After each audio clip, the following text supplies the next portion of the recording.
Секој манастир во Прилепско си има своја уникатна приказна за неговото настанување, развој и функционирање низ вековите. Приказни кои се пренесувале од колено на колено, дел устно, дел пак запишани во стари документи. Иако еден од помладите манастири во Прилепско и манастирот Свете Ѓоргија ке Присет, кој се наоѓа над Вештачкото езеро, си има своја навистина интересна приказна, преку која се гледа мудроста и троштината на македонскиот народ, кој сакал да ги надитри властите под кои бил потчинет. Сето ова го документирал и запишал Горан Василевски на 15.7.2013 година, кој за жал сега е починат.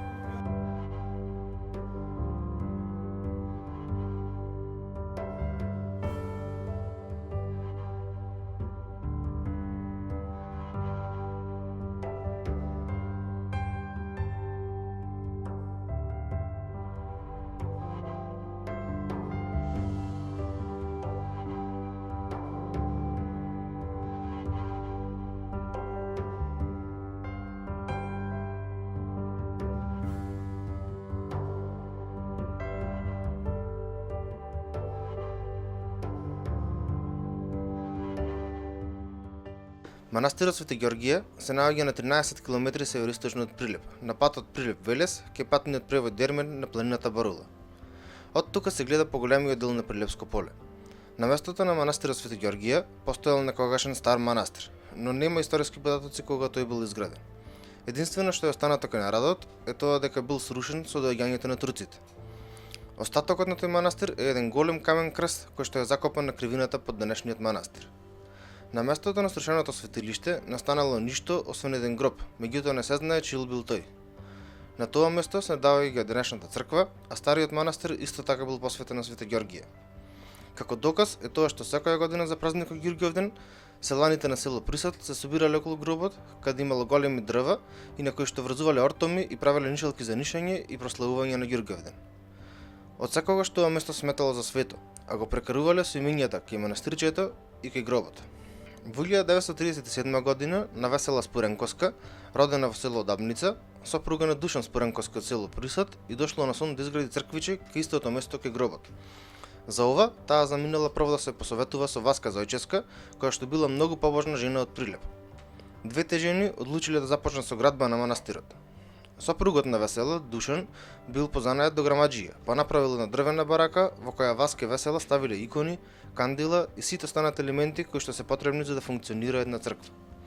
Тоа било како мал параклис посветен на Свете Ѓоргија. Дрвената барака била осветена во 1938 година, па селаните почнале почесто да доаѓаат на тоа место.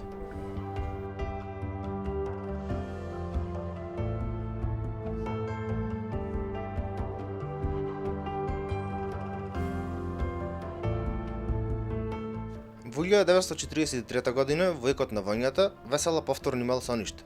Тие траеле подолг период и во нив таа го гледала Свете Ѓоргија со копието како и заповедува да направи конаци околу црквичето, односно да заличи на манастир. Весела не можела да ги издржи соништата, па ги замолила селаните на Присет да ја помогнат и да направат мало манастирче според сонот. Селаните со свој добротворен прилог почнале да прават објект со две одаи, односно трем и подрум. Како документ за спомен е оставена слика која е направена во текот на изградбата на објектот, на која што се забележани верниците. По завршувањето на војната продолжува изградбата на манастирот. Една од собите, односно оваа во која што се наоѓаме, иако сега се користи како медицински простор, тогаш биле донесени икони, биле донесени кандила и се користела како првата црква. Секој Ѓурѓовден, жителите на село Присет доаѓале во манастирот, каде што доаѓал и свештеник кој што држал богослужба. Околу 1950 година, старото село Присет почнало да се преселува пред ридот Стена, на денешната местоположба, но своите религиозни потреби, крштевки, венчавки, слави и слично, морале да ги држуваат во црквата Свети Јатанаси во старото село, бидејќи новото село се уште немало црква. Но црквата сепак им била далеко, а одењето им представувало потешкотија, особено во зима. Селаните сакале нова селска црква во новото село, но тогашната власт тоа не го дозволувала. Во 1963 година, на 6 мај Ѓурѓовден, во манастирот присуствувале многу народ од Присет и околните места: Оревоец, Крстец, Плетвар, Лениште, Небрегово и други. После богослужбата имало проповед од страна на попот Петре Ристевски, кој предложил да се избере управа на манастирот и да се направи поголема црква. Ниту оваа идеја на управата да се изгради поголема црква не била дозволена од тогашните власти. Но како добра околност било тоа што новото село Присад немало своја црква, па наместо манастирска, селаните изградиле парохиска селска црква, која што ја изградиле во манастирот благодарение на Јовко Буштрески, кој што имал добри пријатели во комуналното претпријатие Прилеп.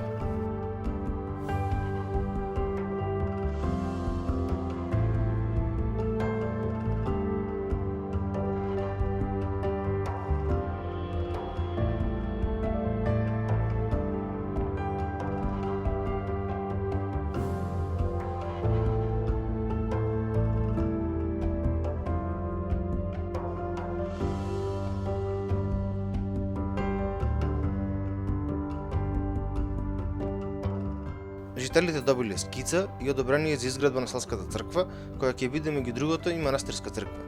Затоа денес во село Присад нема црква, бидејќи манастирот Свети Ѓоргија административно се смета за парохиска црква.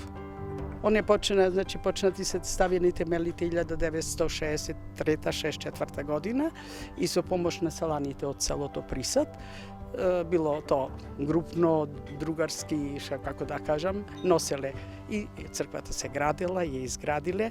Онда има доста, донатори кои не оставиле црквата да биде само во празно, него едноставно плајчале, донеле сликар кој правил овие на сите светци и апостоли слики. Така да манастирот е украсен со убави слики, со убави светци. После се става иконите исто, се донирани од луѓе кои веруваат од црквата и така. Така да имаме убав манастир, светецот ни е јак и добар светец кој ни помага на сите, го моли Господа да ни дај здравие и мир. Изградбата на манастирот започнала во 1964 година, кога полициската станица, која што била кај денешниот планинарски дом Дервен, се затворила и престанала со работа. Селаните, со одобрение на власта, материјалот што бил во станицата, односно цигли, камења, греди, керамиди и слично, го преместили во манастирот и со него отпочнале да граат црквата. Во изградбата на црквата помагало многу народ, не само од Присад, туку и од околните села и од градот Прилеп. Поголема заслуга има Драган Појмаковски, кој што бил меѓу ретките кои што имале автомобил, па по неколку пати во текот на денот одел до Прилеп да земе материјал и храна за работниците. Главни мајстори биле Алекса Јанковски, неговиот син Киро и Мате Бачварот, но сепак без Василе Тодоровски не би можела да се замисли изградбата. Камбаните од црквата ги донирала Цена Рибаровска со незиниот син Менде. Фрескоживописот е целосна донација. Откако била исцртана црквата со фрески, народот одбирал некој светец за кого плаќал, па со тие пари биле платено на сликарот Милески Јован и неговиот помошник Милески Миле, кои во 1972 година ги цртале фреските во црквата. Имињата на дарителите се напишани веднаш под фреските, како благодарност за нивниот гест, а меѓу нив напишани се и многу луѓе кои што немаат присадско потекло, но сепак сакале да дадат придонес за овој манастир. Црквата била осветена во 1966 година од страна на тогашниот архиепископ Господин Доситеј, епископот Преспанско-Пелагонески Климент и свештениците Петре Ристевски и Ацо Линчанец. Во меѓувреме се појавила извешна жена Коца Босаровска, која што многу помагала во манастирот. За време на светувањето Коца била замонашена од страна на владиката Климент и било дадено монашкото име Катерина. Во 1969 година таа била назначена за игуманија на манастирот. За старешина, покрај игуманијата Катерина, бил назначен и попот Ацо Линчанец. Благодарејќи на него, манастирот продолжил да се гради. Биле изградени помошни простори за чување на стока, а исто така бил направен и мал параклис посветен на Свети Пантелеимон. Името на параклисот било донесено според тоа што празникот Свети Пантелеимон на 9 август 1964 година биле осветени темелите на црквата. Параклисот е изграден 1975 година. Во него постојат икони, шандани, кандила, лековита вода посветена на силителот Свети Пантелеимон. Главен мајстор бил Благоје Фурнаџијата. Во 1979 година, поради непознати причини, новиот владика Гора се преместил игуменијата во манастирот Свети Христофор во Битолско. Подоцна, во 1990 година, кога починала игуменијата Катерина, по нејзина желба, незиното тело било вратено назад и таа била погребана во манастирот Свети Ѓоргија во Присад. Незиниот гроб е на десната страна на влезот во манастирот. Од тогаш па се до денес манастирот постојано се гради и надоградува со средства и помош на граѓаните и жителите на Прилеп и околните места. Манастирот добил нова камбанарија. До тогаш камбаната била во кубето на западната страна на црквата. новите ѕвона било донесени од Битолската митрополија преку италијанска донација. Камбанаријата започна да се гради во 1997 година, а целосно изградена во 2003 година. Исто така изградени се и нови конаци. Манастирот Свети Великомаченик Ѓоргија и понатаму продолжува да се гради и да биде посетуван од народот како аманет за идните поколенија.